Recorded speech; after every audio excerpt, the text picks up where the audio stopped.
The Rebbe Zilgazunzain began the Farbrengen this afternoon regarding the specialty of today, that firstly it is Shabbos. And Shabbos in itself is a tremendous chshivas. Rebbe said it's broad in Kabbalah, and it has a basis in Nigla as well, that there was a Shabbos before HaKadosh Baruch Hu created the world. We usually know to count Shabbos after the Sheshes Yimei HaMaaseh. That there was a Shabbos before HaKadosh Baruch Hu created the world, and this Shabbos gave bracha into the entire world, because this is the whole idea of Shabbos. Shabbos, minei mizbachin kol yom, and Shabbos gives bracha into the entire week. So right away we see how great and outstanding the day of Shabbos is in itself. Little more in particular, it is the Shabbos of Rosh Chodesh Tammuz.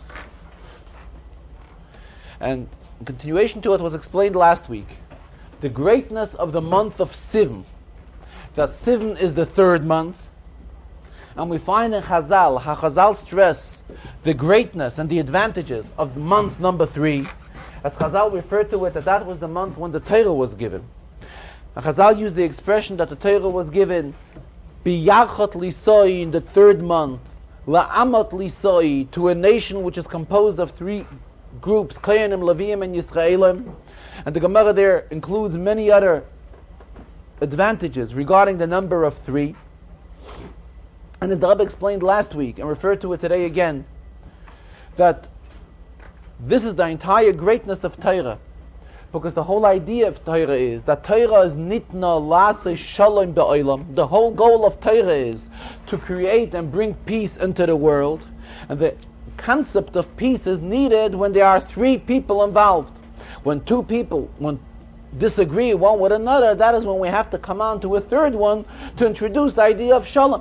So this is how the whole idea of Nesinas HaTorah here lamata corresponds to the number of 3 and has a shaykhus to 3, and the fact that it was given in the third month, because this is the whole goal of Torah, of Dira B'Tachteinim, as Torah was given into this world, that Torah is given into this world, La'aseh Shalom Ba'olam. After month number 3, we come to the 4th month. And here the Rebbe went into a lengthy explanation Al Pi Chassidus and Al Pi Kabbalah, explaining the inyan of the 4th month.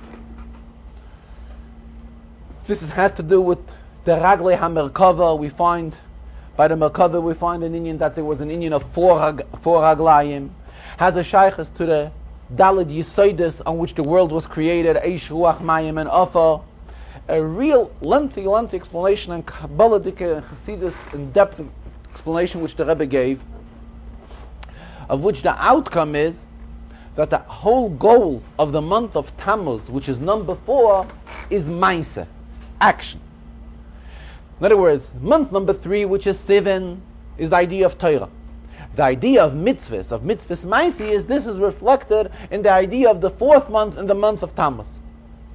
And as the Rebbe expressed himself towards the end of the Sikha, which was a very long and complicated Sikha, the Rebbe says, the outcome of what was just discussed, for those that slept through the entire Sikha, but the main thing is, and what we have to take out of this, that Tammuz is a month, the month Daled, the 4th month.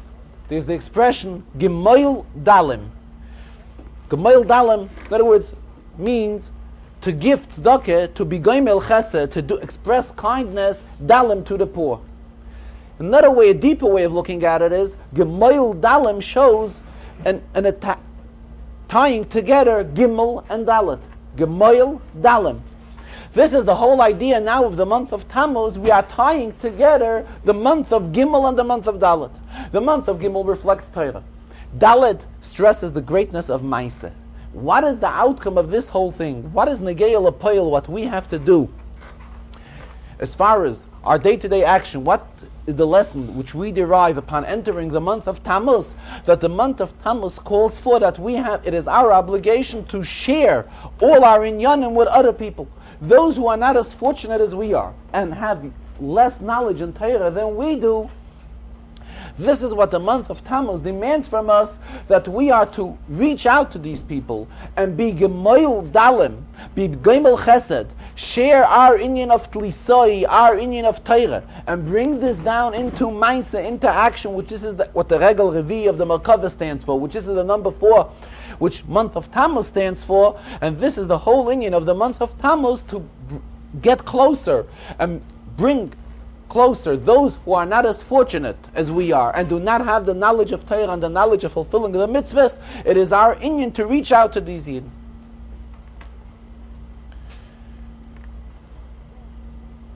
If we go a little bit further, though this day, Rosh Chodesh Tammuz, has these advantages as just discussed, there is another plus to it, the fact that all of this falls out this year, which this year is a leap year. What is the whole inyan of a leap year? A leap year is, the Rebbe says this already was discussed at many occasions. However, here we see that every time we discuss an inyan in Torah, we can go deeper and deeper and discuss new ways how we can apply this lesson to us in our daily lives. And this, the Rebbe says, applies to everyone, that everybody, as long as we keep on dwelling deeper and deeper into Torah, we can always find additional inyanim in Torah.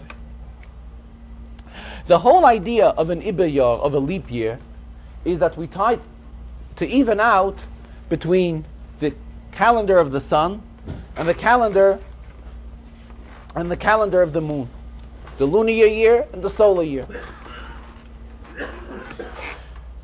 Originally it started, being that the Torah tells us, Shomer Lacha es Chodesh Ha'aviv, that we are always to observe and see to it that Pesach should always fall out in the springtime. So if we will not make this arrangement once every few years, comes out of a cycle of 19 years, 7 years are leap years. If we will not make this arrangement, then Pesach will not fall out in spring. Pesach will fall out in a different time of the year. And the Torah has cautioned us, Shomer Lacha es Chodesh Ha'aviv, that we have to see to it that Pesach should always fall out in the springtime. Therefore, the Chachamim, the Torah has instituted this system of making every several years a leap year. So we add on another month to the Jewish calendar, and by doing this, we eventually even out both calendar years. What is the inyan of the sun and what is the inyan of the moon? As expressed in Hasidus at length, Sihara, the Levana, the moon, Lesla Migarma Klum, is an often expression in Hasidus, which means that the moon receives its inyanim from the sun. If we are to apply these two concepts in Chassidish terminology, it reflects the idea of mashpia and the idea of mekabel, the one who gives and the one who takes. What does the idea of an Iber Yer show us? Certain people are fortunate in being in a position of giving, financially as well as spiritually. Certain people are fortunate that they are, meantime, only in a position of accepting. They are not in the position of giving. What does this combination, evening out, the Shnas HaLevana and the Shnas HaChama, what does that show us? It shows us that every one of us can be in both positions. It shows us that every Yid can be a mashpia. Nobody should sit back and say, he has nothing to offer, he has nothing to share to somebody else, or he's not in a position of going out sharing his knowledge with somebody else, or so forth. No, we are told, and the Torah demands us to do so, the Torah definitely gives us the koyches to do so, that it is our obligation to go out and be mashpiyim. And at the same time, every Yid is always a mekabel. Every Yid always learns more and more from somebody who knows more, who gains more knowledge, and himself can dwell deeper into Torah and deeper into Torah, and by doing so, he is a mekabel in the spiritual sense. He's a recipient. By evening out, in other words, we show that one has no more advantage than the other. We even them out so that they both come out equal. So this shows us that the concept of Chama, as well as the concept of Levana, both of them are equaled out, so that each and every Yid should be in both positions. Being that we're talking the inyanim of B'negeya Chama and Levana, the Rebbe went on, this is extremely appropriate to discuss today. Because in today's Shia of Rambam, we learn the halachas of Kiddush HaChodesh. What? Kiddush HaChodesh. The halachas of setting up the entire calendar according to where the Jewish calendar was set up. And being that, as the custom is, in recent Farbrengen, since the Rebbe introduced the idea of learning Rambam daily, in every Farbrengen since, the Rebbe always learns an inyan, makes a diuk in the Rambam of that day's Shir. Rebbe says we find in today's Shir of the Rambam something which requires an interpretation.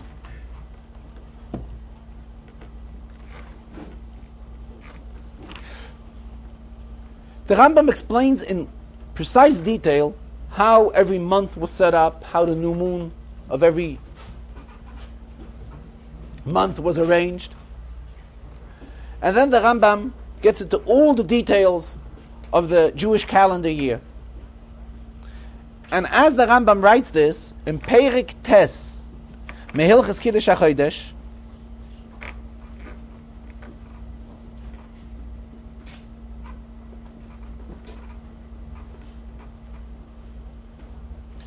there's an expression in the Rambam,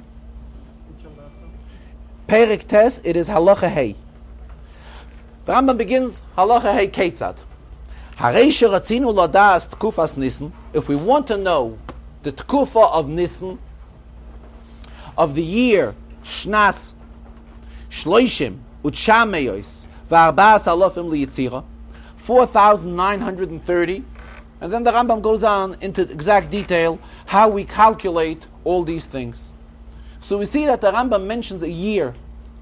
Obviously the Rambam had a reason for mentioning this year. The very most simple explanation to give why the Rambam mentions this year is because this is the year when the Rambam was writing his Sefer. And when the Rambam was writing Hilchas Kiddush HaChodesh and was up to these halachas, it was the year 4,930. Which I think comes out to be 1140. If we turn a few pages in the Rambam,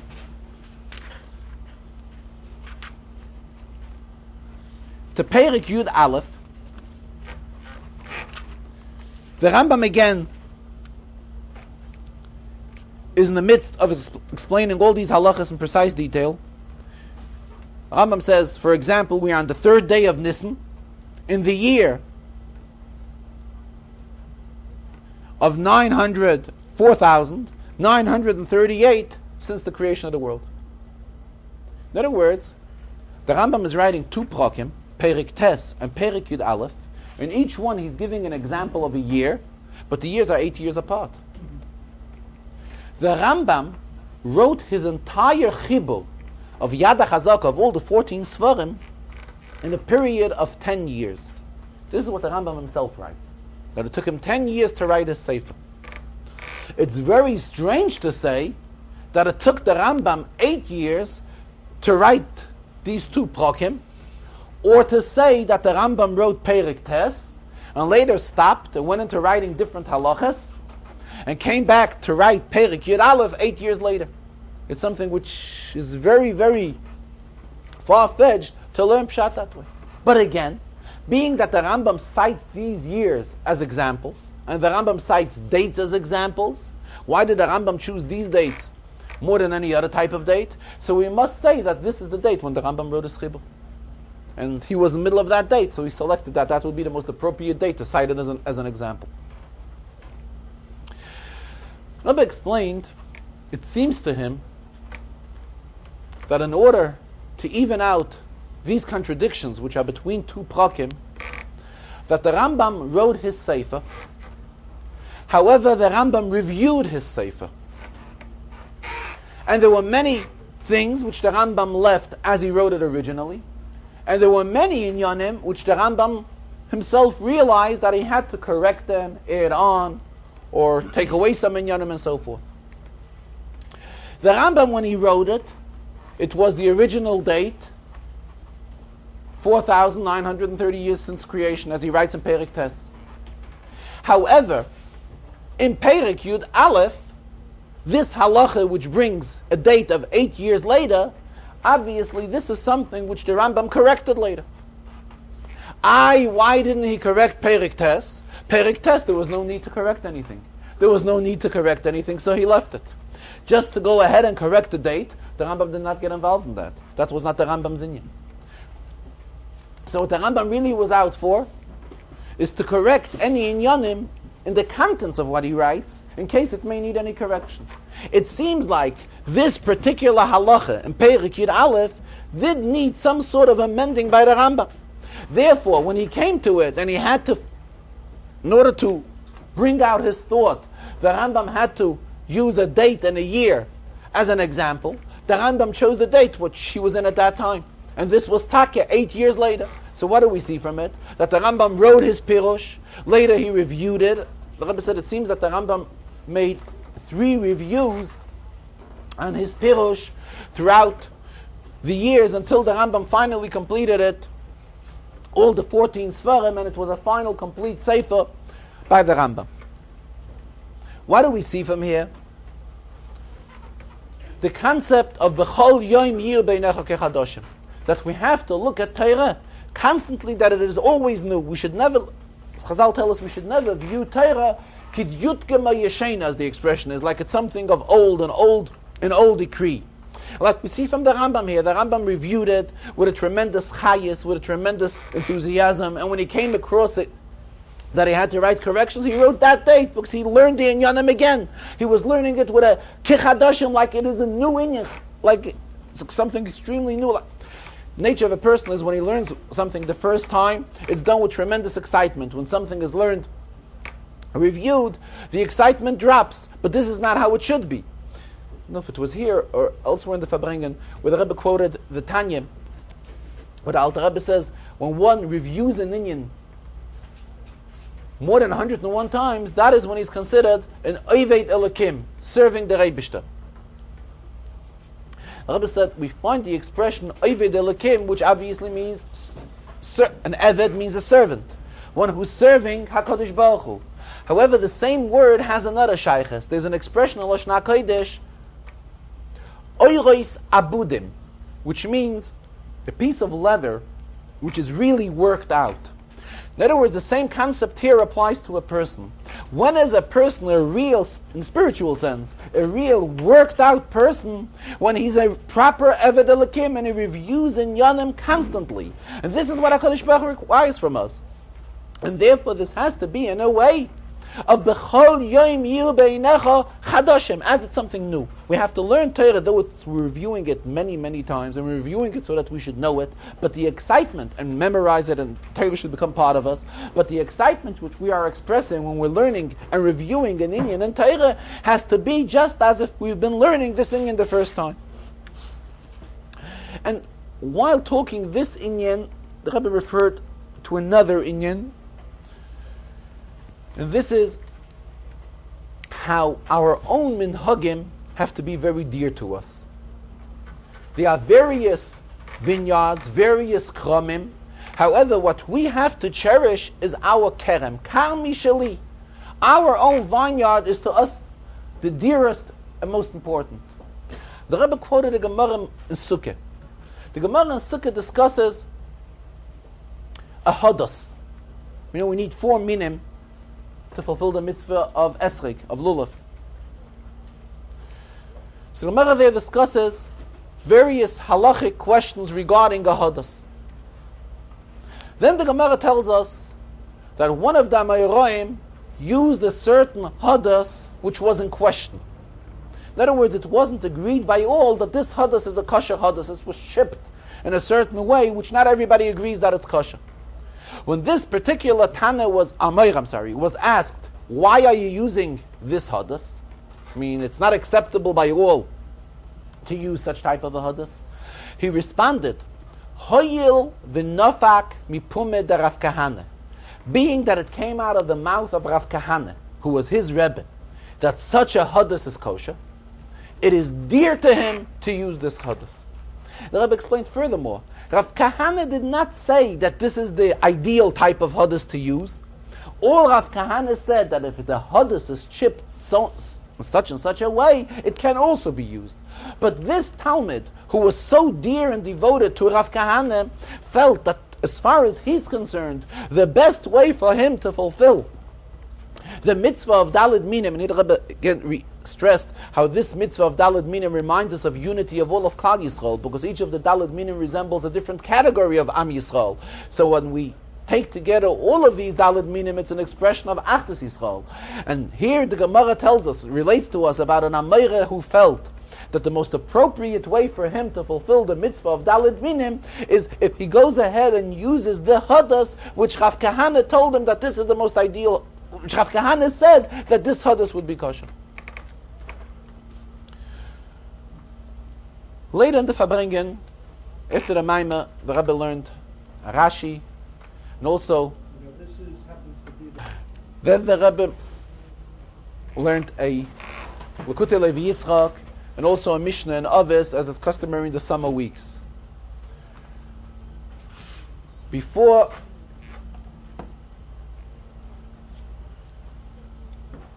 the Rebbe again came back to the concept of learning Rambam. The Rebbe says that it seems like many questions were raised regarding this inyan of learning Rambam. And as the Rebbe keeps on stressing, that by learning Rambam, we gain a tremendous knowledge in all the halachas of Torah. The Rebbe says that there is a drisha and a prisha, who's a commentary on the two, one of the recognized daily Israel, that writes that if one wants to learn svarim of halacha, he shall learn the Rosh, the Mordechai, and the Rif. The Rebbe says, here he's demanding from us, and he's telling us the greatness of learning Rambam. Why is it that the Drisha, when he tells us of Sifrei Halacha of Rishonim and what should be studied, he does not mention the Rambam? He mentions three other of the Rishonim, and he does not mention the Rambam. If learning Rambam is the right thing, why doesn't the Drisha again refer to it?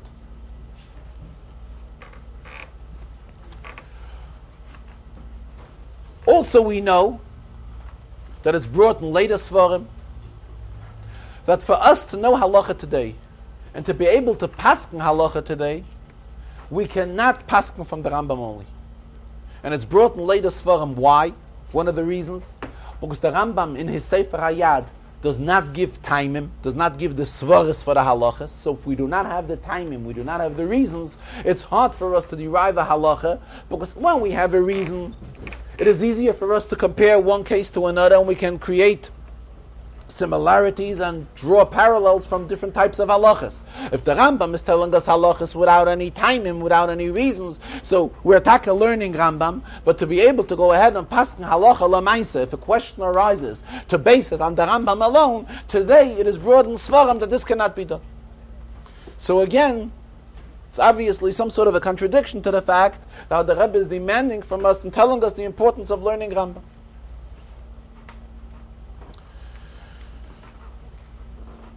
Rebbe is explaining there are various categories in Torah.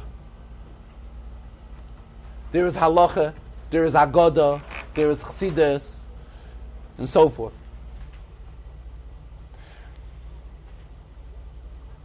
True, one cannot pasken a halacha from the Rambam.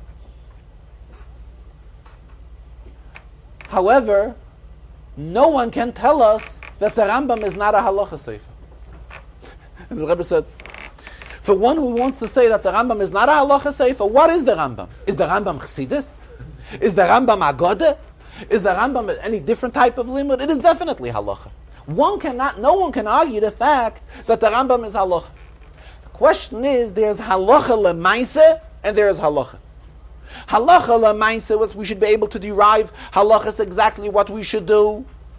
This we cannot derive from the Rambam.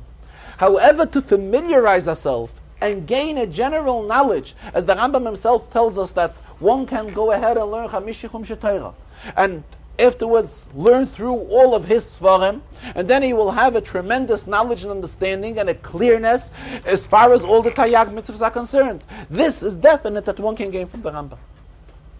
If we go ahead and look into the Drisha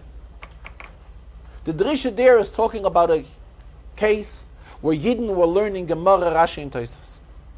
They were learning Gefes, which is the abbreviation of Gemara, Rashi, and Tosfos. And what the Drisha wanted from them was that they should take their shir in Gemara and bring it down a little to halacha as well. In other words, they should look at Gemara and see the outcome of halacha from the Gemara. For one who's learning Gemara and wants to get involved with those mefarshim who draw the outcome of halacha from Gemara, then these Rishonim, who the Drisha suggests, are the most appropriate, because they are all mefarshim on the Gemara. The Rosh is in the Shas, the Mordechai is in the Shas, as well as the Rif who is in the Shas. That is why the Drisha there suggested them they should base their halacha learning on these Rishonim. Why? Because it wasn't a mere halacha learning, it was a learning of halacha, but you wanted them to learn together with Gemara. And for one who's learning Gemara, which mefarshim and Gemara take the Gemara and bring it down into halacha, these Rishonim. Furthermore, the Beis Yosef, who was the one that edited the Shulchan Aruch, and definitely he was the one that found the importance for us for the Shulchan Aruch. He himself wrote a Pirush on the Rambam. Kesef Mishnah is from the Beis Yosef. The Rebbe says if we really look into the Rambam, we will see that not every halacha has commentary from the Beis Yosef. Some do, and most don't. What does this show us? That even the Beis Yosef realized that one can go through Rambam and understand Rambam and doesn't need his interpretation on each and every single halacha. So what do we see? There's a limud halacha lamaisa. Fakert, the Tur, which is the Shulchan Aruch, he quotes many times those halachas of the Rambam, which are brought down la halacha. That's brought down in the Tur, that's brought down in the Shulchan Aruch. Furthermore, the conclusion of Shas is Kol Hashayna Halachos B'chol Yom Muftach L'Shayil Bein Elam Haba. A famous quotation in Shas which tells us the importance of learning halacha daily. One who learns halacha on a daily basis is guaranteed to be rewarded with Elam Haba. If we look into Rashi in this Gemara, what does Rashi comment? What is halacha? Mishnah u'braise v'halacha l'Moshe Messina.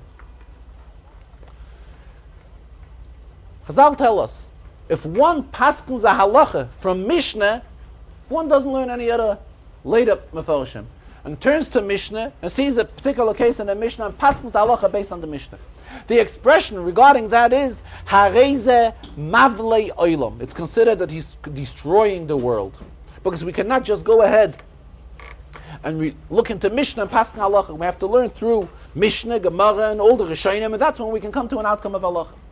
So we see that as far as pasking halachas from Mishnahs, we can't. However, when Rashi wants to tell us what's considered halacha, Rashi's meferish in Gemara that halacha is considered Mishnah, Braise, v'halacha l'Moshe Messina. Therefore, when we're questioning what kind of a limud, what is the seif of the Rambam is definitely seif halacha. The fact that we cannot derive all halachas l'maisa from the Rambam, this does not in any way take away from the fact that the Rambam is a Sefer Halacha. But what? For us today to be able to know halachas as far as practicing in a day-to-day basis, we cannot rely only on the Rambam. We have to learn through other Shulchan Aruch, and as Alter Rebbe himself writes in Hilchos Talmud Torah, and as it's written in the Hakdama and the preface to the Alter Rebbe Shulchan Aruch, all the conditions and what one has to go through until he can finally come to Paskin Halacha. But nonetheless, learning the Rambam is definitely considered learning a Sefer Halacha. This is halachas. This is what the Rambam himself writes, that his Sefer is halachas, and this is what it stands for. Excuse me. And by us learning the Sefer of the Rambam, we are definitely gaining knowledge in all the halachas of Torah. And the Rebbe says, there may be those that will say, why not to learn Rambam? Because there are many inyanim which were added on after the Rambam wrote his chibur. And by learning the Rambam, we will not know these halachas and these details which were added on later. This the Rebbe claims is ridiculous. And this is definitely that whatever came on later, one will not know if he learns the Rambam. It's the same like saying that the Rambam wrote 14 Svarim, Yad HaChazaka. And one will say, being that he hasn't learned the 13th Sefer of the Rambam, or the 14th Sefer of the Rambam, he hasn't gone through the Rambam yet. Definitely not. Learning has to be in a format of step by step. He has to start, one starts with the first Sefer of the Rambam, goes to the second, and so forth, until finally he will reach to the 13th, and then he will reach to the 14th. Then, those inyanim which came into Torah later, those takonis which later Rishayim and Achayim added on, definitely cannot be found in the Rambam. This has to be found in later Svar.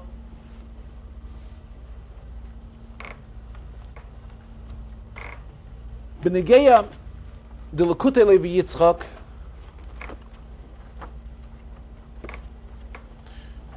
in this week's Chazarah in Pashas Chukas,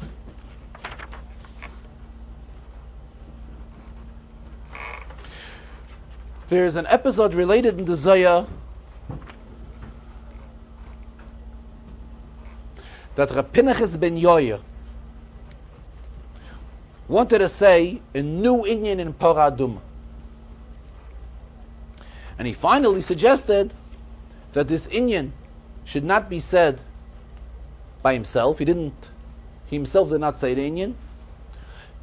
He begged from Reb Shimon that Reb Shimon should say Milse Chadete, a new inyan regarding the concept of Parah Adumah. So the Rebbe's father here gives a lengthy explanation that Reb Pinchas ben Yoyer had the neshama of Avraham Avinu. Avraham Avinu has a very close shaychus to the inyan of Parah Adumah. Why? Because Avraham Avinu expressed himself Anoichi Ofa ve'Efa. He compared himself to dust and to ashes. So Chazal say, in the merit of Avraham Avinu comparing himself to ashes, that is why his children were later zeicha to the mitzvah of Efa Parah, of the ashes of Parah Adumah. And he suggested to Reb Shimon to say a new inyan in the contents of, should have a contents of Parah Adumah. What shaychus does Reb Shimon have to Parah Adumah? Reb Pinchas ben Yoyer has a shaychus because he's the neshama of Avraham Avinu. What shaychus does Reb Shimon have? So Reb Shimon is the level of das, as it's quoted in Kabbalah. In Sfiras, Reb Shimon is the level of das. In the Shisha Sidrei Mishneh, the Seder of Tares has a shaychus to das. So Mamela, being that we're talking here about an inyan of Tahara, this is the whole idea of Parah Adumah. That is why he suggested, Pinchas ben Yoyer suggested that it would be appropriate for Reb Shimon to come up with a chiddush in the inyan of Parah Adumah. Rebbe explained what is really the lesson the moral which we can derive in this entire concept of Parah Adumah. Gemara tells us something very strange about Parah Adumah.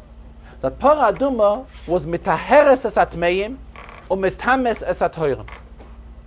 In other words, if one was not pure, by the sprinkling of the ashes of the Parah Adumah, he became pure. However, the one who sprinkled the ashes, he became impure. He was a tahir, and he became tummy.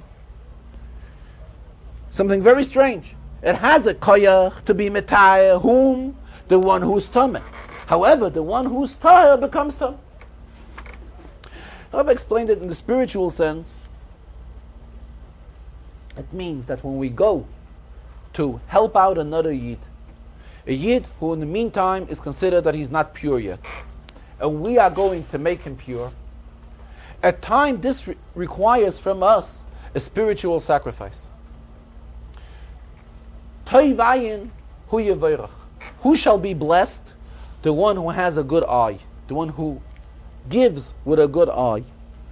Now we understand that there's an inyan of giving tzedakah in a physical sense. However, there is a giving in a spiritual sense. And at times when we get involved with a person to help him spiritually, by us giving spiritually, this individual who is giving may, for a temporary basis, step down on a spiritual level, or at least not be able to achieve his elevation which he would have if he would not get involved with somebody else, he would be able to remain in his own Dalit Amais, in his own 4 Amais, and be able to go higher and higher in spiritual gain of Torah. What is he doing? He's going away from that and going out to help a person who is in need of spiritual assistance, and he is giving him the spiritual assistance. So this is the idea of one being fulfilling the concept of Parah Aduma nowadays. And this reflects the same idea, mitayr esat meim. However, at the same time, it is metameh esat hayrim. The one who is a Torah, the one who is reaching out to him and is going to extend help to him, he at the time may become tameh. Definitely only on a temporary basis and only for a time being. However, he is not going up spiritually, he's going down spiritually. And this is what the Torah is demanding from us. And this is what Rab Pinchas ben Yair is telling us. Eima mila chadata, as the Zohar uses the expression, we have to introduce something new in the concept of Parah Aduma.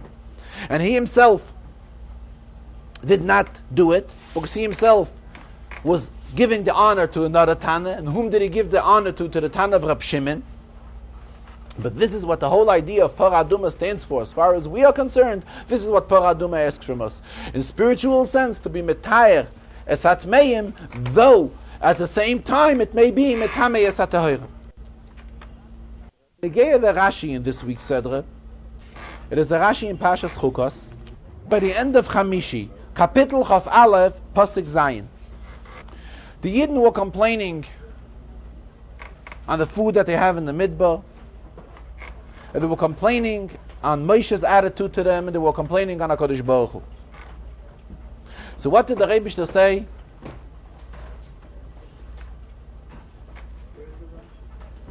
So the Rebbe told Moshe Rabbeinu that he should make out of copper a snake, and anyone that will look up will be healed. If we look into Rashi, Vayispalel Moshe, Rashi comments, Mikan, from here we see, if we ask for forgiveness from someone,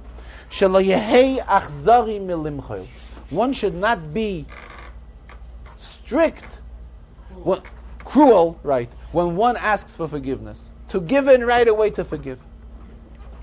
This is a Rashi. If we look for the source of this Rashi, the source of this Rashi is in a Tanchuma, a Medrash. However, the Medrash Tanchuma adds on a few more words. As we find by Avraham Avinu, that though Elimelech didn't treat him properly, still, Vayispalel Avraham went ahead and prayed to HaKadosh Baruch Hu to help Elimelech.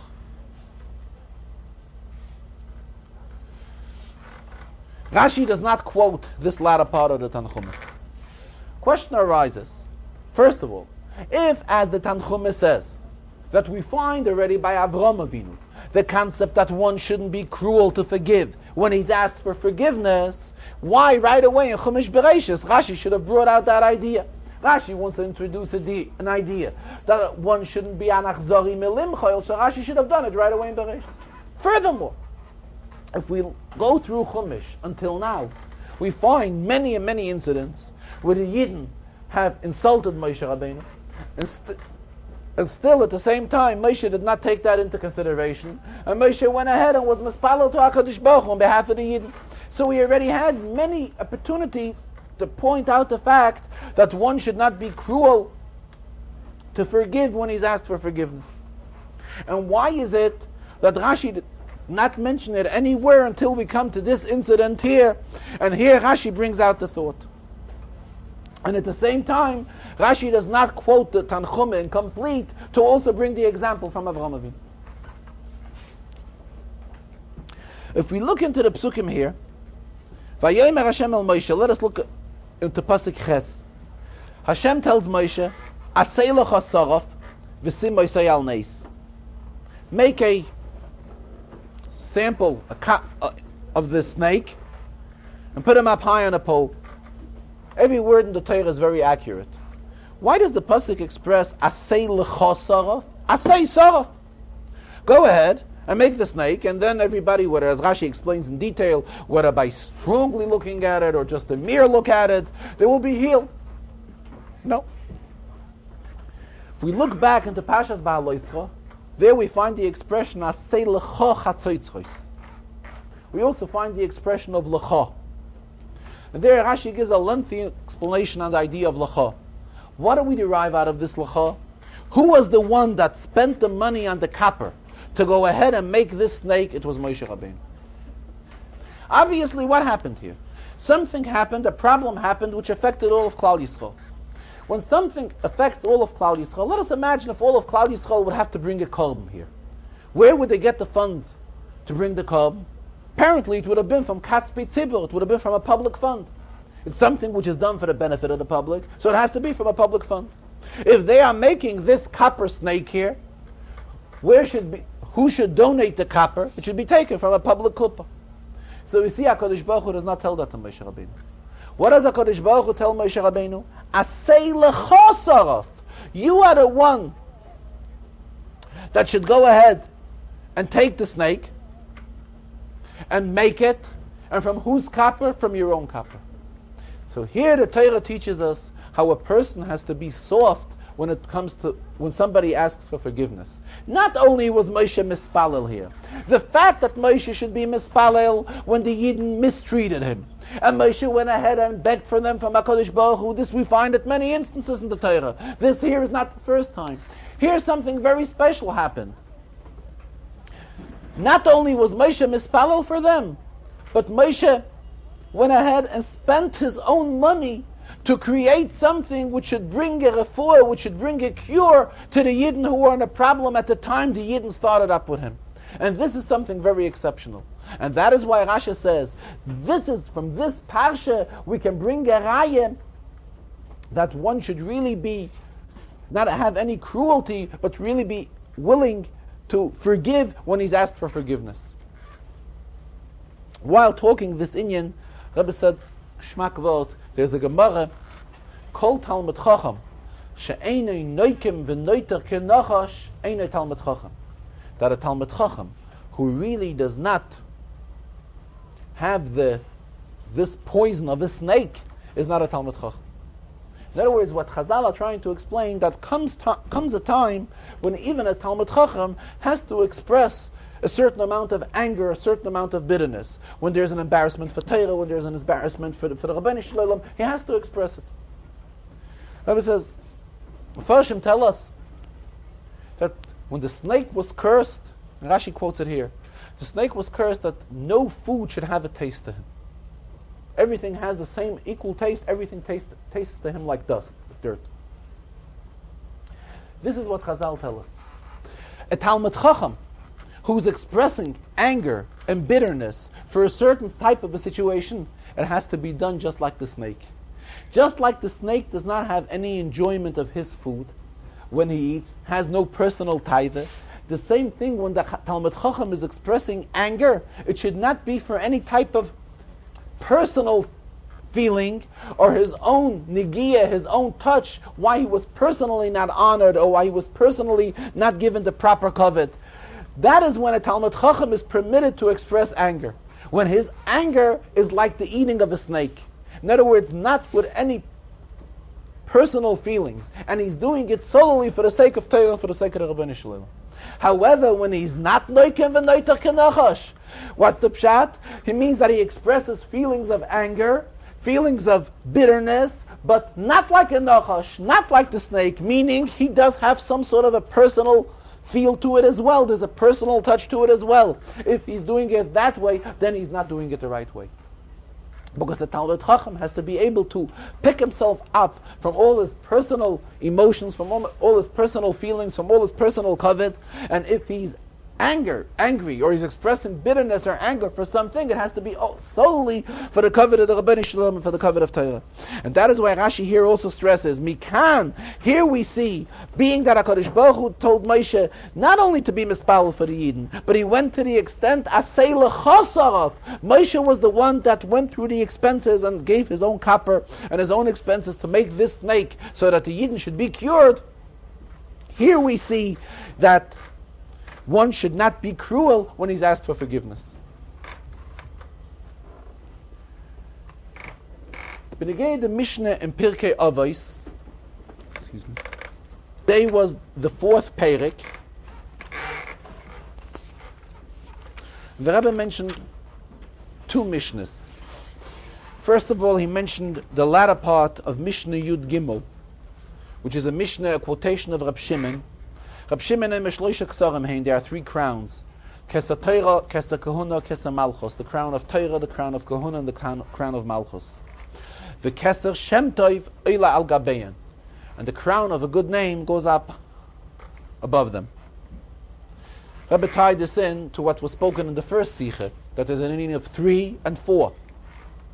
Mishnah starts off with Shloisha Ksarim Hein. However, the Mishnah mentions a fourth Keser.